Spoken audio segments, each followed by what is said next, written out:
The left-wing moment in global politics is over, so says the Wall Street Journal, blaming the collapse on, quote, weak economic growth and record immigration that has turned the masses against a socialist and globalist elite they no longer trust. As one analyst put it, quote, working-class people are just pissed off about immigration, about all the culture war stuff, about the weak economy. Indeed, rarely have people notice so quickly that communism does not work. And I'd like to thank the morons in the Biden administration, the European Union, and Justin Trudeau's clown show. The most dramatic inflection, of course, is Donald Trump's victory against the massed hordes of Mordor, legacy media, big business, the universities, and, of course, a weaponized federal government that managed to outdo the East Germans for patrolling citizen wrongthing. But it's been just as dramatic in Europe, where left-wing governments have been booted in Italy, Netherlands, Sweden, and Finland, while populists are surging in the rest, including Germany, Britain, France, and Spain. Recent videos have been rubbing my hands at what's to come in Europe, given their progressive elite has been even more incompetent than our homegrown variety. To illustrate why the U.S. is bouncing along a roughly 2% per capita real growth, perhaps 1% controlling for fake numbers, the euro area is at 0.5%, even with official numbers, and with similarly giant deficits dumping government money into the economic fire. Germany is actually shrinking at nearly 1% per year per capita.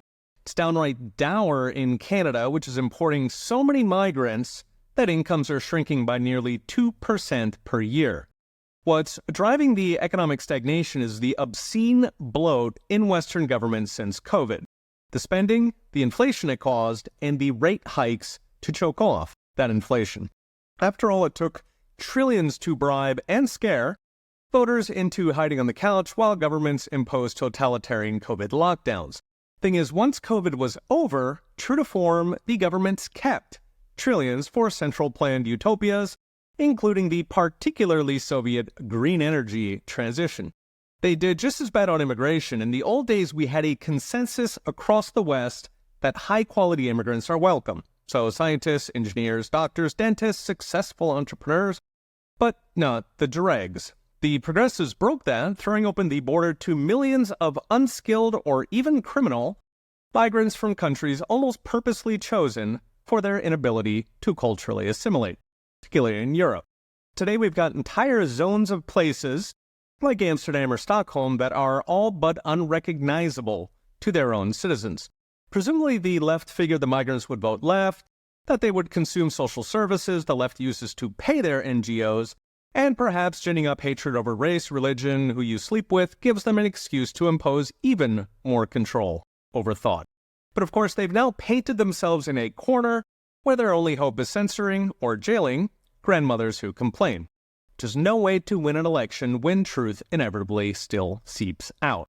So what's next? Brought to you by Unchained.com. Every country that ditches progressivism puts more pressure on the rest, because they show what's possible. So you can get jobs that pay, groceries you can afford, safe streets, and cities you actually recognize. So expect more progressive dominoes to fall in 25, starting with Canada and more of Europe, and expect the left, including their media, to scream even louder as they go down. Okay, we'll be watching. See you next time.